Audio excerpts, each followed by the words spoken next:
अस्सलाम वालेकुम जी farmers, my name is Nabeel Ali from organic valley Pakistan. और फार्मर आज हम मौजूद हैं फार्म 3 पे, जिधर हमारा नया पीएस चल रहा है ब्लैक रस्ट का, ब्राउन का और बार्ड का। तो अक्सर फार्मर्स जो है व्हाट्सएप पे भी सवाल आ रहे हैं, यूट्यूब पे भी, फेसबुक पे भी, कि आप तीनों ब्रीड्स को मिंगल अप कर रहे हैं। ब्लैक की तो हमें डिटेल पता है, तो इस पे इंडिविजुअल बताएं कि जो आप ब्रीड लेके आए हैं इसका क्या मकसद है और किस कह लें कि कैटेगरी में आती है। तो फार्मर आज हमारे 2 वीक पूरे हो गए हैं माशाल्लाह। आज 14 दिन कंप्लीट हो चुके हैं। 2 हफ्ते पहले इस वक्त हमारे पास बर्ड आया था। तो अभी हम इसका ना वेट करते हैं और आपको दिखाते हैं कि वेट की क्या डिफरेंशिएशन आ रही है और ये कैटेगरी किस में जाती है। तो आज फार्मर जो है ना, हम एक्सक्लूसिवली सिर्फ जिसको डिस्कस करेंगे या जिसकी डिटेल आपको बताएंगे वो है ब्लैक रस्ट। ये फार्मर रिसर्च लाइन है। रिसर्च लाइन हम उसको कहते हैं जिससे जो है ना लेयर्स डेवलप की जाती हैं। ये ब्लैक रस्ट की फीमेल है और ये अभी इस तरह की ब्लैक कलर की नजर आ रही है। ये बड़ी होके बार्ड सिचुएशन में होगी, बार्ड होगी जिस तरह ये आपको स्क्रीन पे नजर आ रही है। ये फार्मर ब्लैक रस्ट का मेल है और ये अभी 2 सेपरेशन में इन्होंने किया हुआ है, लार्ज और मीडियम में। ये ब्राउन कलर का इसका मेल होगा और जब ये क्रॉस कर रहा होगा तो आगे चूजे आ रहे होंगे। और ये जो स्क्रीन पे आ रहा है ये इस तरह का इसका मेल होगा। मैं दोबारा बता दूं, ये आपके सामने जो फीमेल और मेल आ रहे हैं ये पेरेंट स्टॉक के हैं, ये ब्रीडर के हैं। तो आज हम सबसे पहले जो है ना इसका करते हैं, मेल का वजन करते हैं, फिर फीमेल का ब्लैक रस्ट का वजन करेंगे। तो अभी जो है ना आमिर साहब ने ये सारे डाली है इसमें। और जो है ना मैं कोई अच्छी सी अपनी लोकेशन देखूं बैठने की। हाँ, ये बेहतर है। डॉक्टर साहब आप फिर लिख लीजिएगा। चले शुरू करें जी। और नहीं मैं नहीं बहना, कह रहे कुर्सी ले आए भाई, सही है, चूजे आने चाहिए ने। चले जी।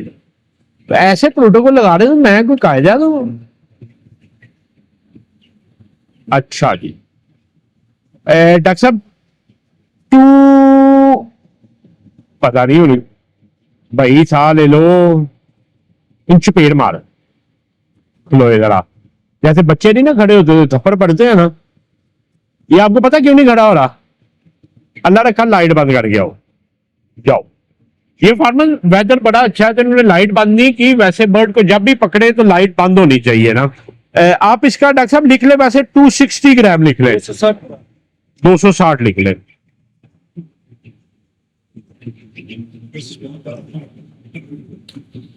हाँ 278 डॉक्टर साहब। ये फार्मर्स अभी हमारे पास 36 मेल आए थे, 34 माशाल्लाह सरवाइव किए हुए हैं। 319 माशाल्लाह। और ये फार्मर्स मैं आपको बताता जाऊं कि ये जो वजन आ रहा है ये 15 दिन पे, 14 दिन पे, 2 हफ्ते पे आ रहा है। और माशाल्लाह 308। और ये दिखाइएगा ये हमारे फार्मर्स को, ये -68 में आ रहा है। इन्होंने ढक्कन का वजन अंदर किया हुआ तो ये 0 है, मतलब बर्तन का वजन 0 है। जब ये बर्ड डालते हैं तो बर्ड का वजन आ जाता है। चले जी 290 डॉक्टर साहब।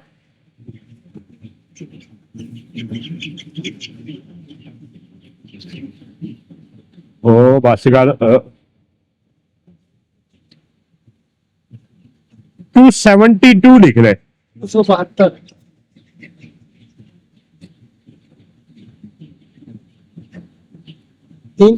313 माशाल्लाह जी।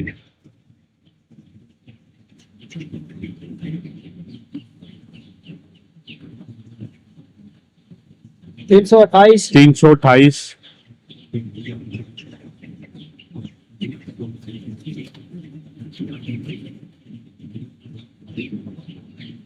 318 318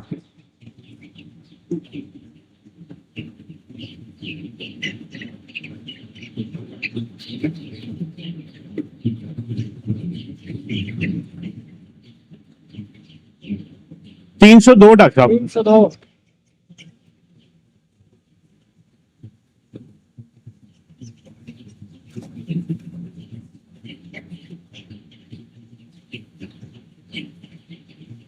291 लिख रहे हैं। 291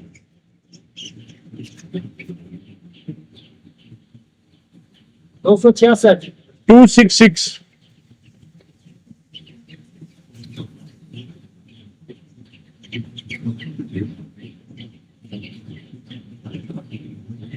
और ठहर जा 298 298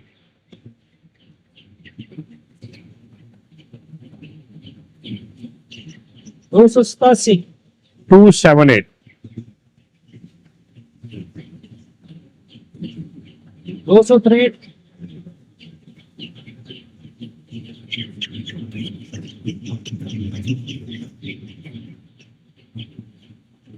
292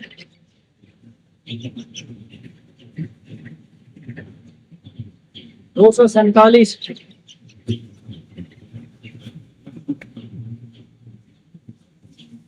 268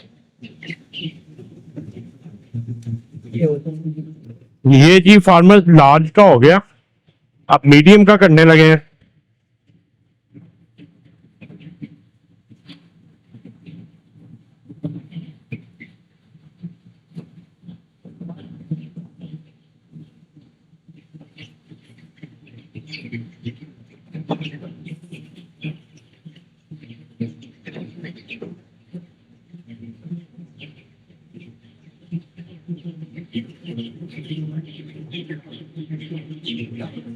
ब्रूडेड तो डॉक्टर साहब नहीं चल रहा अब, तो इनको फिर रिमूव कर दे, जगह खुली करे। अमर ब्रूडर ना जो साइडों वाली जगह है ना उधर निकाल के रख दे ताकि चूजे की जगह क्लियर हो जाए। अगर खुदा ना खास्ता कोई बारिश आंधी आती है तो फिर आपका हाउस के अंदर रहना चाहिए।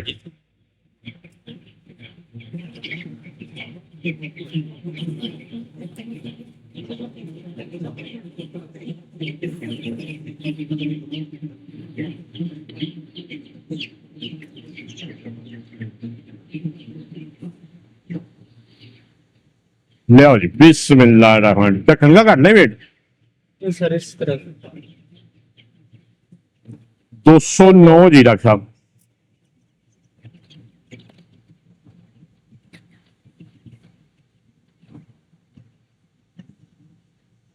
256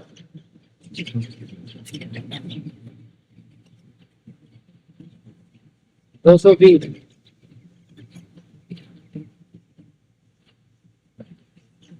241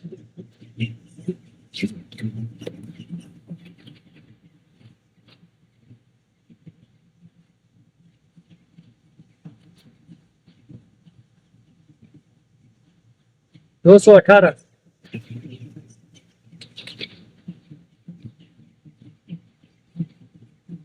238 ये फार्मर्स एक चीज आपको बताता जाऊं, ये 14 दिन पे जो है ना अल्हम्दुलिल्लाह ये वेट आ रहा है, 14 डे पे, 2 वीक पे। 253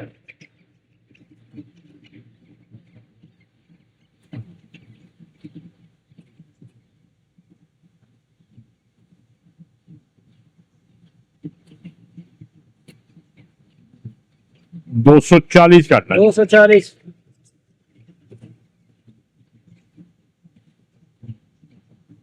217 217 187 177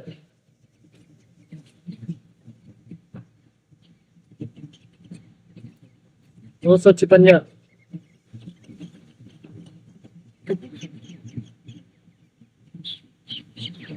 229 यही माशाल्लाह ब्राउन इसका मेल होगा, प्योर ब्राउन ना।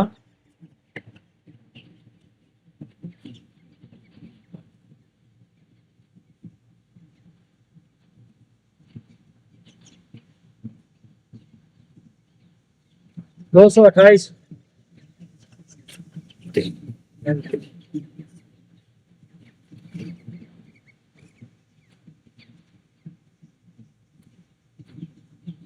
247 हाँ जी, आ जाए। अभी फिर farmers male to male comparison जो है ना, असल में जो जेनेटिक्स होती है वो मेल से चलती है ना, तो जेनेटिक्स को एक्सप्लेन करने के लिए हमें साथ कंपैरिजन ब्राउन के मेल का और बार्ड के मेल का भी करना पड़ेगा। तो इसका भी जो मेल है वो ब्राउन ही है। अभी अंधेरे में मुझे तो नहीं नजर आ रहा। अल्लाह रखा, आप कोई एक मेल पकड़ के दिखाते हैं हमारे फार्मर्स को।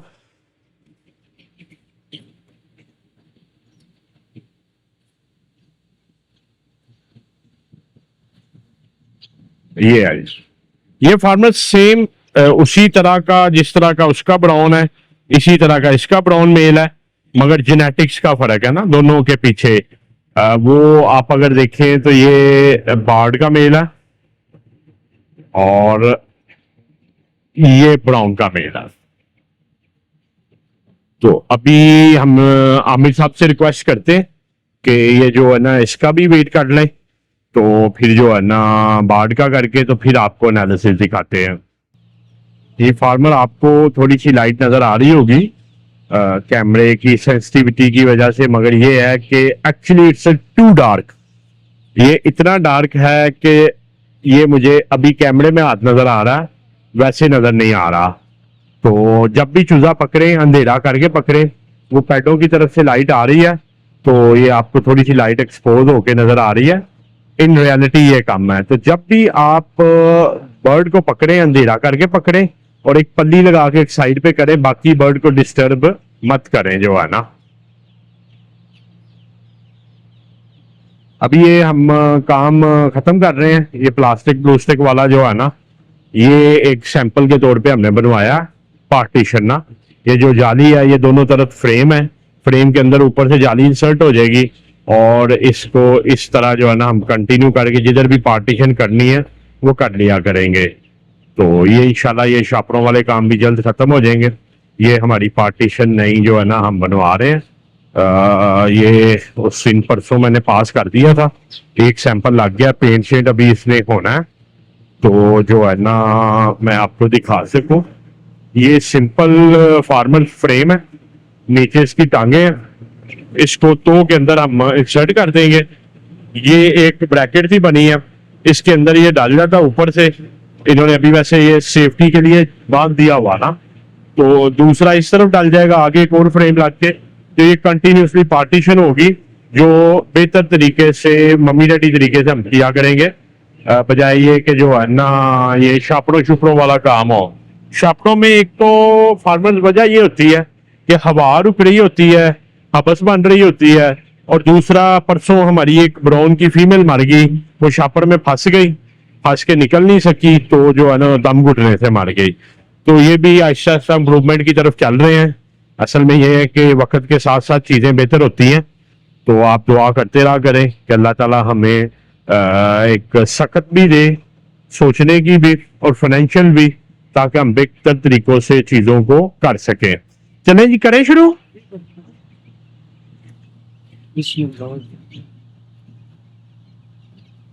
91 ये जी ब्राउन का मेल है, 113 113 जी। 87 110 116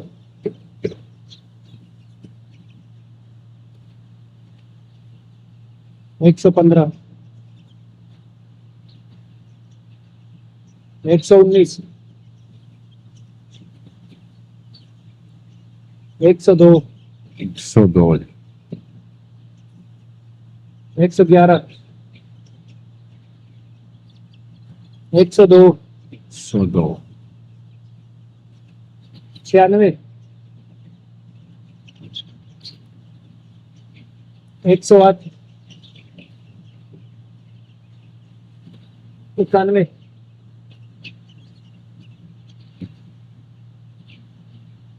102 फार्मर्स अक्सर लोग क्वेश्चन पूछ रहे हैं कि आप अपने जो पीएस हैं इनको रेडिंग केजेस में क्यों रेयर नहीं कर रहे। तो इधर मौके की मुनासिबत से मैं इस चीज को भी जो है ना एड ऑन करता जाऊं। तो फार्मर्स रेयरिंग केजेस में बर्ड हम तब रेयर करते हैं जब उसकी लेइंग और फर्दर लाइफ भी केजेस में ही आनी हो। हमारे पास अभी जो फैमिली केजेस हैं जिसको ब्रीडर्स के केजेस कहते हैं वो नहीं है। इंशाल्लाह वक्त के साथ हम जरूर डेवलप करेंगे। तो चूंकि हमारे पास नहीं है, तो अगर हम इसको रेयरिंग केजेस में रेयर करके इसकी हैबिट केजीज के मुताबिक बना देंगे तो कल को फ्लोर पे आके ये हमें तंग कर रहा होगा। तो इस वजह से चूंकि हमने इसको फ्लोर पे ही चलाना है, तो जो ब्रीडर है उसको भी हम फ्लोर पे ही चला रहे हैं। तो ये जो है ना ब्राउन का जो मेल हो रहा है, इसके बाद हम आपको फिर दिखाते हैं कि ये बार्ड का जो मेल है, ये वाला परशर निकालना शुरू हो गया, इसका वजन दिखाते हैं। चलें जी, बिस्मिल्लाह करें हम। ये जी बार्ड का मेल जीरो करना है, वो जीरो नहीं है। 102 104 104 जी 85 81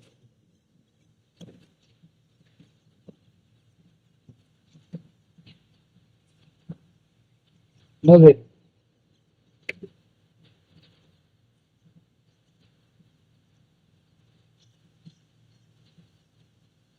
99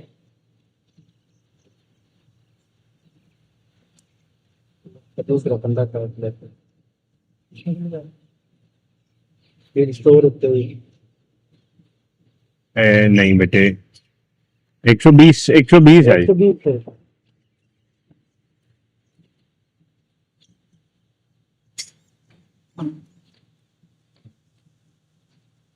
एक 110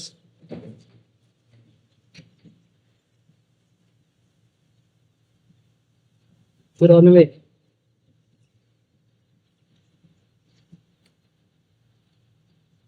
102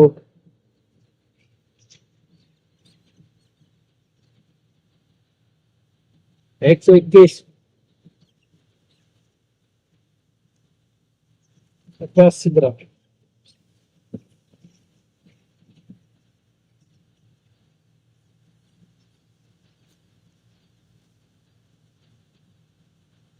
90 61 ये दिखाइए कि उतना कमजोर है।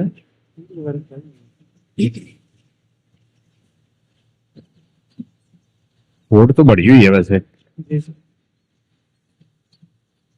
85 है फुल तेज तरार में भाग भूग गया। 100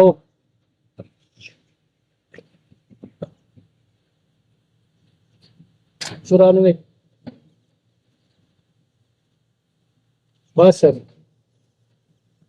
ये भी अंडर वेट है, हैं? भाई फिर ठीक है ये। ये सर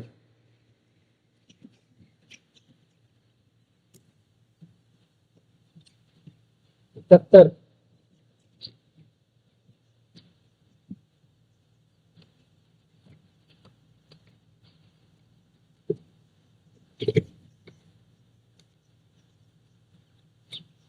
नया कंडा आ गया ये। 109 83 87 जी फार्मर फाइनली माशाल्लाह डॉक्टर साहब ने एवरेज वगैरह निकाल ली है। मुझे तो वैसे बता दिया डॉक्टर साहब, ज़रा बताइएगा ब्लैक रस्ट की मेल की क्या एवरेज आई है? ये सर ब्लैक रस्ट की आई है सर 259 ग्राम। 259 ग्राम जो है ना ब्लैक रस्ट की आई है। ब्राउन की सर आई है 100 सर 101 आई है। 101 ग्राम। और बार्ड की की आई है सर 91 ग्राम। 91 ग्राम। अच्छा ये फार्मर्स, ये जादू क्या माशाल्लाह जादू हुआ कि अगर हम देखें तो एक ही दिन का चूज़ा है, 14 दिन हुए हैं, आलमोस्ट सिमिलर दिखने में भी सेम है, ब्राउन ब्राउन है। और जो ब्लैक रस्ट का मेल है वो 259 ग्राम एवरेज है, और जो ब्राउन का मेल है वो 101 ग्राम एवरेज है, और बार्ड का 91 ग्राम एवरेज है। ये जादू कैसे हुआ? ये फार्मर जादू हुआ है जेनेटिक सिलेक्शन से ना, जिसकी तरफ हम जाएंगे। इसको आसान ज़बान में मैं अगर कहूँ तो ब्लैक रस्ट का मेल या मैं कहूँ ब्राउन का मेल जिधर 1 ग्राम वज़न कर रहा है, उधर ब्लैक रस्ट का मेल 2.56 ग्राम या 2.6 ग्राम वज़न कर रहा है कंपैरेटिवली। अगर 1 ग्राम वज़न 1 घंटे में या 2 घंटे में ब्राउन के मेल का इंक्रीज़ हो रहा है, तो 2.6 ग्राम इंक्रीज़ हो रहा है ब्लैक रस्ट का। इसी तरह अगर बार्ड के मेल की बात की जाए तो बार्ड का मेल अगर 1 ग्राम इंक्रीज़ कर रहा है तो उसके अगेंस्ट जो ब्लैक रस्ट है वो 2.85 ग्राम्स, तकरीबन 2.9 ग्राम या 3 ग्राम कह लें, वो कर रहा। तो ये मैजिक कैसे हुआ? ये फार्मर मैजिक हुआ है जेनेटिक सिलेक्शन से ना। अब जेनेटिक सिलेक्शन की अगर हम बात करें तो सबसे पहले फार्मर्स हम आपको पुराने वक्तों में ले जाते हैं, आज से 4 साल पहले के मेरे सेशंस पड़े हुए हैं। जो पोल्ट्री लाइंस होती हैं ना, ये डिपेंड कर रहा होता है प्योर लाइन से चल रही होती हैं। ये एक पैरामिड सा होता है, पैरामिड में सबसे ऊपर जो होती हैं उसको हम कहते हैं प्योर लाइंस ना। प्योर लाइंस वो होती हैं जो अपनी अपनी खूबियों में एक्सीलेंट होती हैं। अच्छा, खूबियाँ क्या पोल्ट्री में होती हैं? पोल्ट्री में खूबियाँ ये होती हैं अच्छा वज़न करना, पोल्ट्री में खूबियाँ ये होती हैं बहुत ज़्यादा अंडे देना, 340 तक अंडे देना। पोल्ट्री में खूबी ये होती है अपने वज़न को कम रखना और अंडे ज़्यादा देना। पोल्ट्री में खूबी ये होती है कि फ़ीड कम खाना। अच्छा, ये इसके अगेंस्ट ये भी होता है कि फ़ीड ज़्यादा खाना और वज़न को भारी रखना, ये भी खूबी होती है। ये जो प्योर लाइंस होती हैं ना, ये प्योर लाइंस में ये खसूसियत होती हैं जिसको फ़िल्टर कर करके प्योरीफाई करके प्योर लाइंस बनी होती हैं। और 600 700 साल लग जाते हैं प्योर लाइंस तक पहुंचते।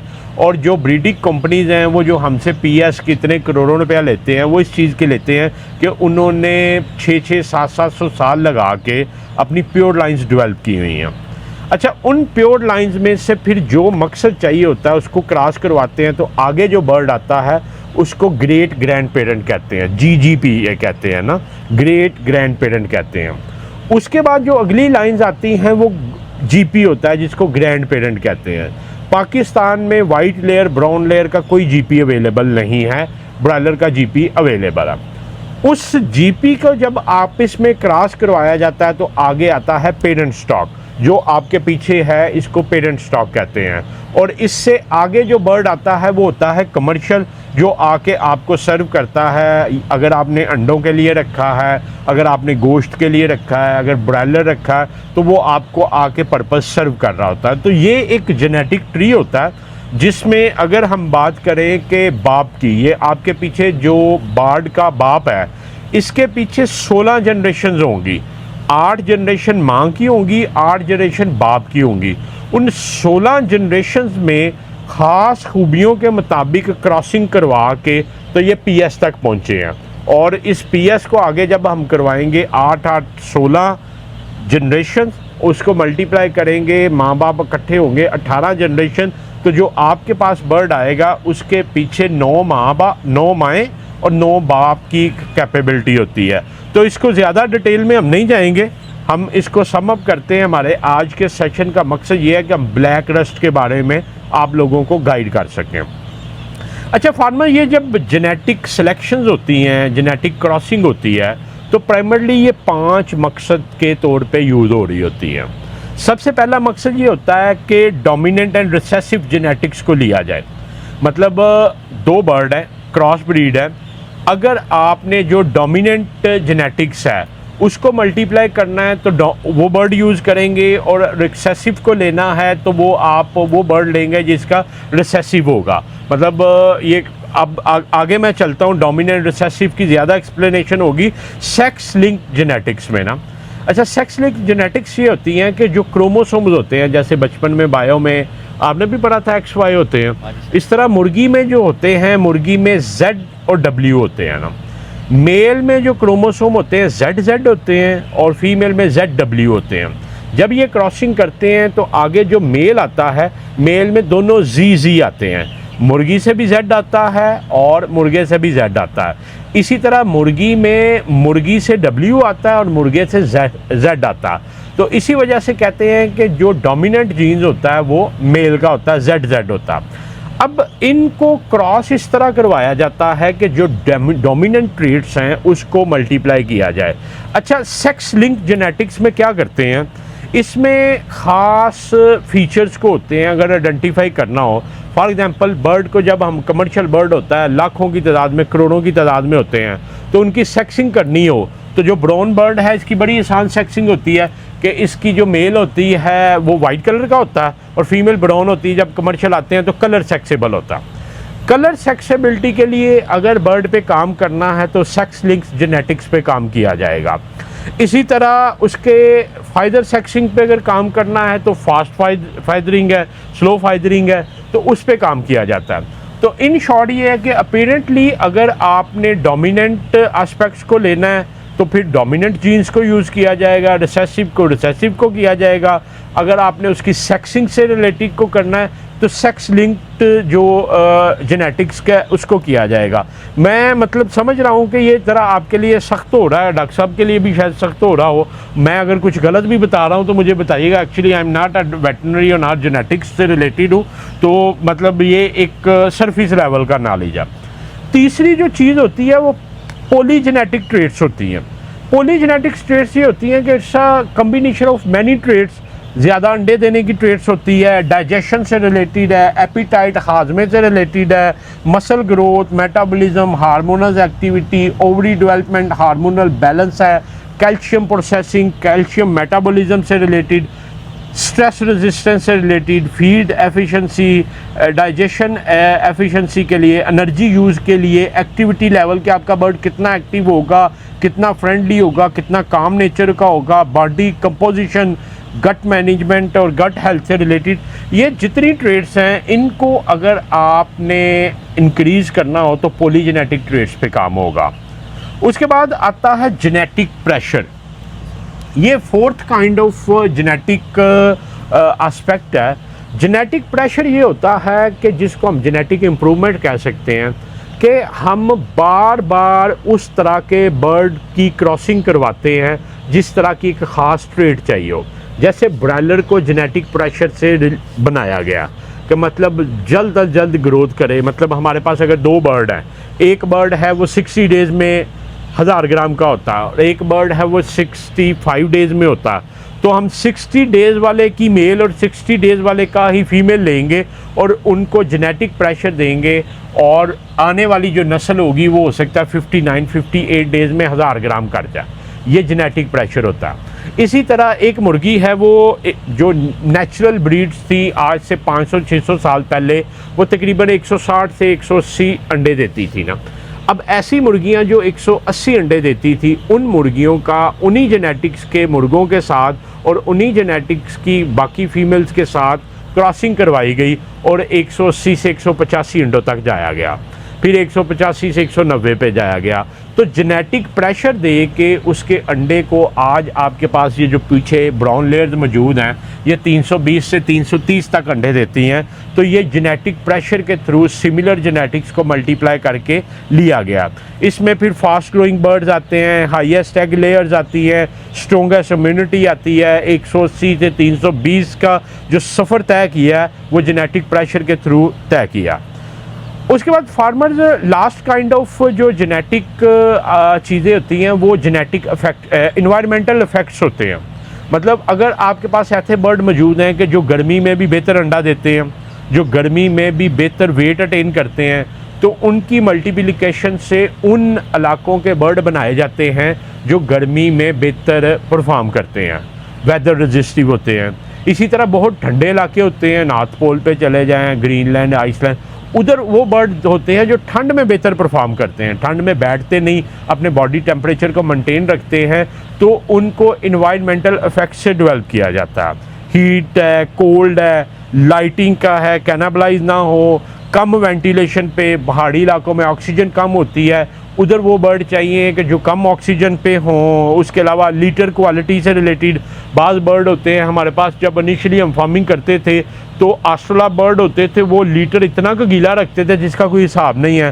तो लीटर मैनेजमेंट से रिलेटेड है। फिर वाटर अवेलेबिलिटी से रिलेटेड, बाज़ इलाके उधर पानी ही कम होता, पहाड़ी इलाके हैं पानी नहीं होता, तो कम पानी पे, तो ये है इन्वायरमेंटल इफेक्ट दिया जाता है। फिर ऐसे बर्ड्स होते हैं जिनको डिजीज़ स्ट्रेस दिया जाता है कि मतलब एनडी के वायरस को बार बार इंसर्ट करके उनकी जेनेटिक एबिलिटी डेवलप की जाती है उन एरियाज़ पे कि जिधर एनडी ज़्यादा होती है, जिधर गंभोड़ो ज़्यादा होती है।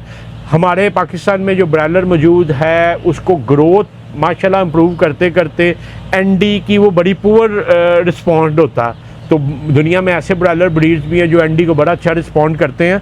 तो इन शॉर्ट ये है कि फार्मर्स अगर हम बात करें तो 5 काइंड ऑफ जेनेटिक एस्पेक्ट्स हैं, डोमिनेंट एंड रिसेसिव जेनेटिक्स है, सेक्स लिंक जेनेटिक्स है, पॉलीजेनेटिक ट्रेट्स हैं, प्रेशर सिलेक्शंस हैं और इन्वायरमेंटल इफेक्ट है, जिनको मल्टीप्लाई करके तो हम आगे बर्ड प्रोड्यूस करते हैं। अब हम वापस आते हैं अपनी लेयर डोमेन में। अगर ये आपको मुश्किल लगा तो हम माजरत चाहते हैं। लेयर डोमेन में हम जब जेनेटिक को मल्टीप्लाई करते हैं तो हमारे पास बहुत से मकसद होते हैं। हमेशा जेनेटिक डेवलपमेंट से रिलेटेड जब भी काम किया जाता है तो उसके पीछे ख़ास मकसद होता है। 3 मकसद होते हैं जो पोल्ट्री में इस वक्त तक आइडेंटिफाइड है: अंडे लेना, गोश्त लेना, या तीसरा अब वक्त के साथ डेवलप हो रहा है डुअल पर्पस। जैसे पाकिस्तान में घरों में हमने डोमेस्टिक पोल्ट्री बनाई होती है कि वो हम घर में मुर्गियां रखते हैं, वो अंडे देती हैं और जब मेहमान आता है तो वो गोश्त देती हैं।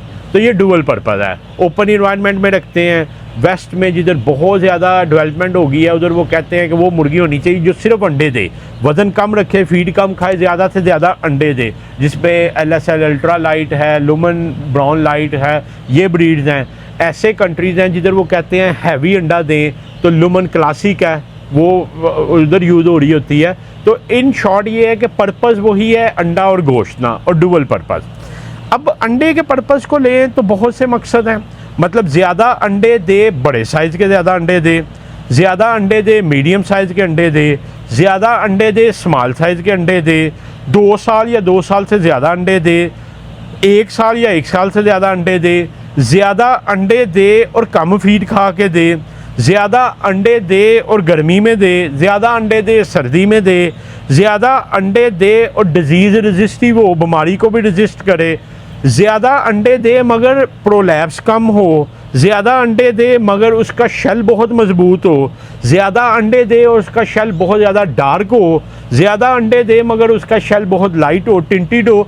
तो ये सारे वो मकसद हैं, सेकेंडरी एस्पेक्ट्स हैं जो ज़्यादा अंडे के साथ अटैच होते हैं। इसी तरह ब्रॉयलर का है कि सीना ज़्यादा चौड़ा हो, थाइज़ ज़्यादा चौड़ी हो, वो मतलब 40 दिन में वेट करे, वो 45 दिन में वेट करे, उसकी FCR हो, तो ये पर्पज़ हैं। और इसी तरह डुअल पर्पज़ होते हैं।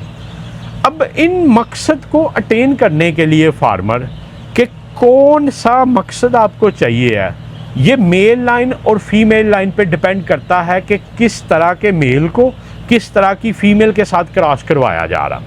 जब हम एक बाप को और माँ को क्रॉस करवाते हैं तो बाप की जो खूबियाँ आगे बेटे में और बेटी में आती हैं, सबसे पहले है ग्रोथ रेट। अगर बाप का ग्रोथ रेट बेहतर है, बॉडी मजबूत है, बड़ी है, तो बेटा और बेटी दोनों में ग्रोथ रेट माँ बाप से आएगा। फ्रेम स्ट्रक्चर, अगर आप ये चाहते हैं कि आपके बर्ड का फ्रेम स्ट्रक्चर बड़ा हो और आपका बर्ड प्रोलैप्स ना हो, तो आप बाप वो यूज़ करेंगे जिसका फ्रेम स्ट्रक्चर बड़ा हो, तो आगे बेटी भी और बेटा भी वो आएंगे जिसका फ्रेम स्ट्रक्चर बड़ा हो, प्रोलैप्स नहीं होगा। अगर आप चाहते हैं कि आपने वो वाला बर्ड लेना है जिसके अंडे का साइज़ छोटा हो और फीड कम खाए, तो आप वो मेल मल्टीप्लाई करेंगे जिसका फ्रेम स्ट्रक्चर छोटा हो। वो जब मल्टीप्लाई होगा ख़ास फीमेल के साथ तो आगे बच्चों का भी फ्रेम स्ट्रक्चर छोटा आएगा। तो मीन ग्रोथ, वज़न करना, ज़्यादा वज़न करना या कम वज़न करना, स्ट्रक्चर बड़ा बनाना या छोटा बनाना, ये कैपेबिलिटी बाप से आती है। उसके बाद मसल डेवलपमेंट की स्पीड क्या होगी, ये भी बाप से आती है। यूनिफॉर्मेलिटी ऑफ फ्लॉक, अगर आप चाहते हैं कि फ्लॉक एक तरह का हो तो ये खूबी बाप की तरफ से आती है।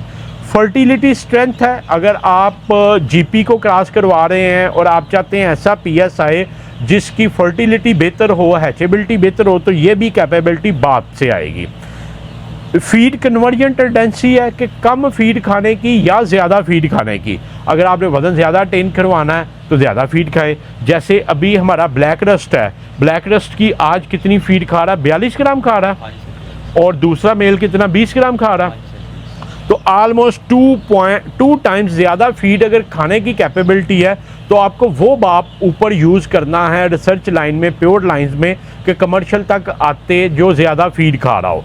और अगर कम फीड खानी है तो फिर वो करना जो कम फीड खाएगा।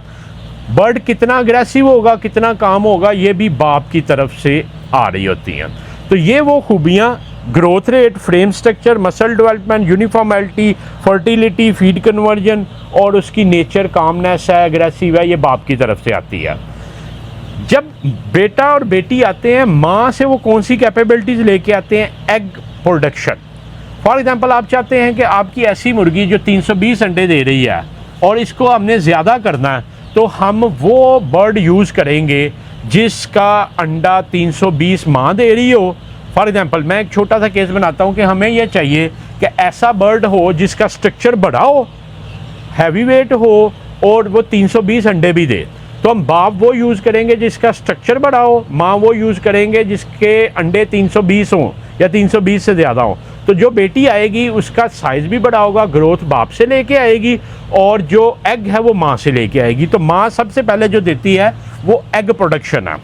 दूसरी हैचेबिलिटी, के मतलब फर्टिलिटी तो है मगर हैचेबिलिटी कितनी आ रही है।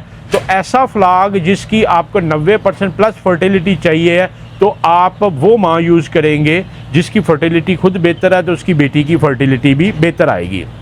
अर्ली चिक क्वालिटी आपको अच्छी चाहिए। अर्ली चिक क्वालिटी ये कि मटर्निटी इम्यूनिटी बेहतर आ रही है, बर्ड स्ट्रॉन्ग है, एक्टिव है, रिस्पॉन्सिव है, तो आप बेहतर क्वालिटी की माँ यूज़ करेंगे।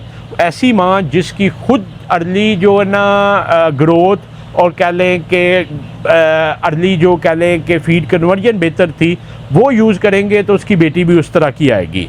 मटर्निटी इम्यूनिटी जैसे मैंने बात की है कि अगर ऐसी फीमेल होगी जिसकी खुद मटर्निटी इम्यूनिटी स्ट्रॉन्ग थी, उसका क्रॉस करवाएंगे तो उसकी बेटी की भी और बेटे की भी मटर्निटी इम्यूनिटी बेहतर आएगी। एग साइज़ ये माँ से लेके आ रहे होते हैं और चिक लिवेलेबिलिटी इन फर्स्ट डेज के अर्ली मोर्टेलिटी जो होती है ये भी माँ से आ रही होती है। तो माँ क्या खूबियाँ कंट्रीब्यूट कर रही होती है? एग प्रोडक्शन, हैचेबिलिटी, अर्ली चिक quality, maternity immunity, egg size और चिक की लेवलेबिलिटी। तो ये मल्टीप्लाई होते हैं माँ और बाप दोनों की तरफ से, तो फिर आपके पास स्ट्रॉन्ग चूज़े आते हैं। अब हम चलते हैं दोबारा जेनेटिक ट्री की तरफ। हम कहते हैं more egg at lower feed है। तो मोर एग एट लोअर फीड तब होगा कि वो माँ हम यूज़ करें जो ज़्यादा अंडे देती है और वो बाप हम यूज़ करें जिसका बॉडी वेट कम है, स्केलेटन कम है। कम होगा तो फीड कम खाएगा। हम कहते हैं more egg with less prolapse. Prolapse तब होता है कि जब उसका फ्रेम स्ट्रक्चर छोटा होता है, अंडे का साइज़ बड़ा हो जाता है। तो हम वो बाप यूज़ करेंगे जिसका फ्रेम स्ट्रक्चर बड़ा हो और वो माँ यूज़ करेंगे जो अंडे ज़्यादा देती है। तो ये अचीव हम कर रहे होंगे और ये ऐसे नहीं है कि जैसे हम बातों में अचीव कर रहे हैं, ये अचीव करते कई साल लग जाते हैं। 35 40 साल चाहिए सिर्फ 1% हैचेबिलिटी इंक्रीज करते हुए। तो अब फार्मर्स हम चलते हैं एक्चुअली अपने ब्लैक रस्ट की तरफ। काफ़ी मुश्किल चीज़ें आपने सुन ली। फार्मर्स हम पहले जो काम कर रहे हैं वो कर रहे हैं ब्राउन लेयर पे। ब्राउन लेयर वो है जिसकी अंडा देने की कैपेबिलिटी 95-94% तक है और जो साल में 320 से 330 अंडे देती है। उसमें हमारे पास लुमन ब्लैक अवेलेबल है, लुमन ब्राउन अवेलेबल है, बार्ड अवेलेबल है। ये है ब्राउन लेयर्स। दूसरी डोमेन होती है ब्रॉयलर्स की।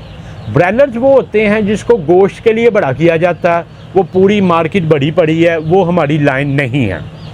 अब एक वक्त के साथ जो लाइन डेवलप हुई कि हमारे बहुत से ऐसे फार्मर हैं जो चाहते हैं कि घरेलू पैमाने पे काम करें, छोटे पैमाने पे करें। लेयर का जो फार्मिंग है ये है 2 साल की फार्मिंग या 1 साल की फार्मिंग है। जैसे बार्ड की बात करें या ब्लैक की बात करें तो 1 साल हम अंडा लेके उसको सेल कर सकते हैं। वो जल्दी अंडे देती है, तेज़ी से अंडे देती है, बेच के आप सीज़न में आउट हो जाएं।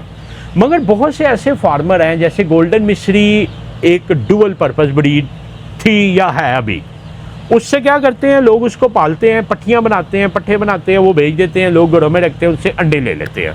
उनको ये कंसर्न नहीं होता कि ये 90 दे रही है या नहीं दे रही। हाँ, एक दिन छोड़ के एक अंडा भी दे रही हो तो वो कहते हैं इट्स फाइन, मेहमान आया दीदी पोनी पालो, मतलब रिब्बा काटो। ये जो कैटेगरी है इसको डुअल पर्पस कैटेगरी कहते हैं और ये वक्त के साथ साथ जो डेवलप हो रही है, अफ्रीका में इसकी बड़ी मांग है, ऑस्ट्रेलिया में है, यूरोप में है और इस कैटेगरी को कहते हैं नॉयलर।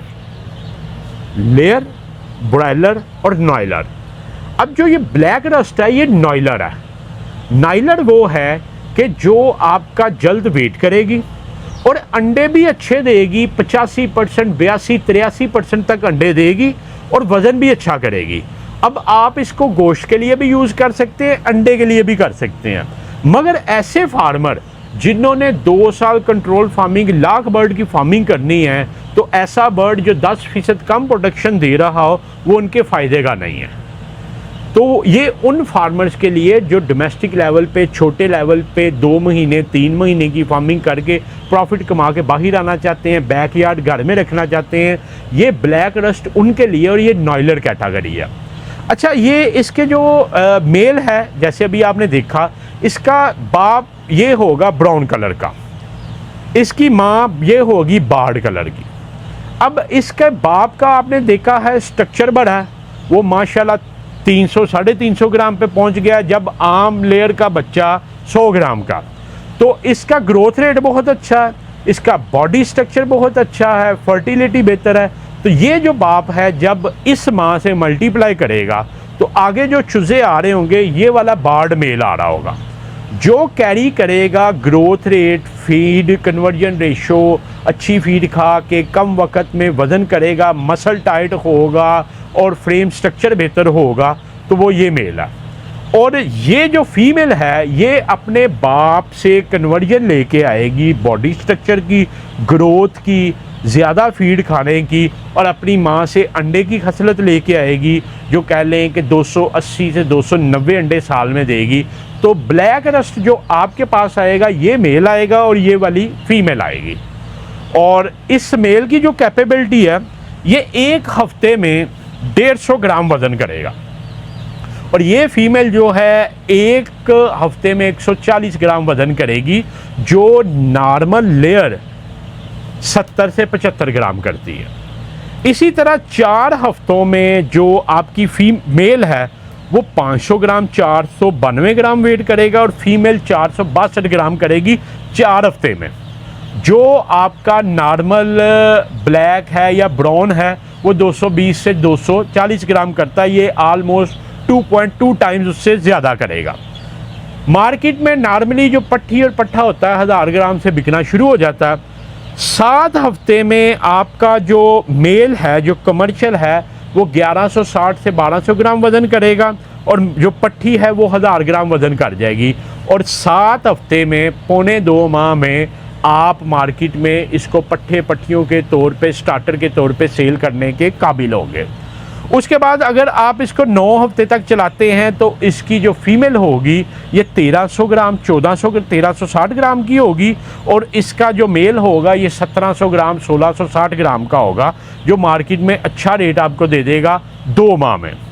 उसके बाद आगे चला जाए तो अगर आप इसको पूरे 12 माह रखते हैं तो 12 माह में इसकी फ़ीमेल 1820 ग्राम की होगी और इसका मेल 2300 ग्राम का होगा, और 12 से 13 माह में जाके ये बर्ड अपना बॉडी वेट अटेन करके 1800 ग्राम ये कर जाएगा, और अंडे देने की इसकी रेशो आम लेयर से कम होगी।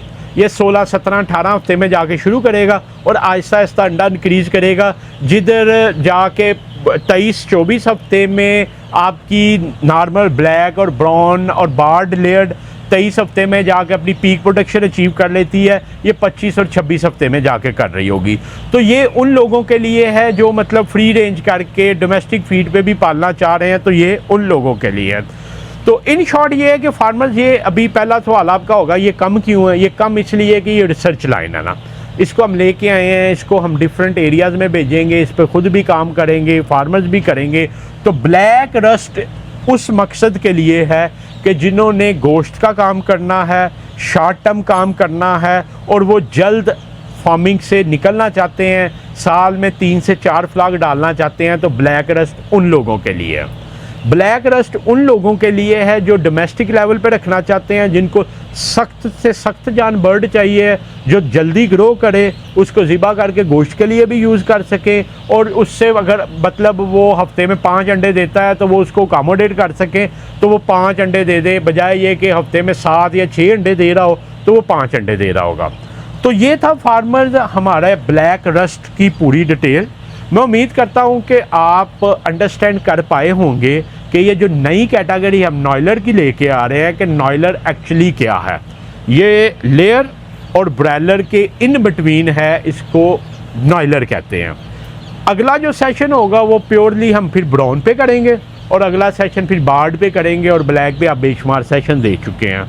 तो मैं उम्मीद करता हूं कि आज के सेशन से आपकी जो कन्फ्यूजन थी ब्लैक रस्ट को लेके वो क्लियर हुई होगी। फिर भी अगर आपका कोई सवाल हो तो नीचे दिए गए नंबर 0300 9641 पे आप व्हाट्सएप करें, हमें बताएं और कमेंट्स में ज़रूर बताइएगा कि क्या आज की एफ़र्ट से आपको कुछ सीखने को मिला। और बाकी ये है कि ये तकरीबन 3-3.5 दिन मुझे लगे हैं आपका सेशन तैयार करते हुए। तो अगर आप समझते हैं कि हम आप लोगों के लिए बेहतर काम कर रहे हैं तो आपको हमारा चैनल ज़रूर सब्सक्राइब करना चाहिए और बेल का बटन भी दबाना चाहिए। ऐसे ही है।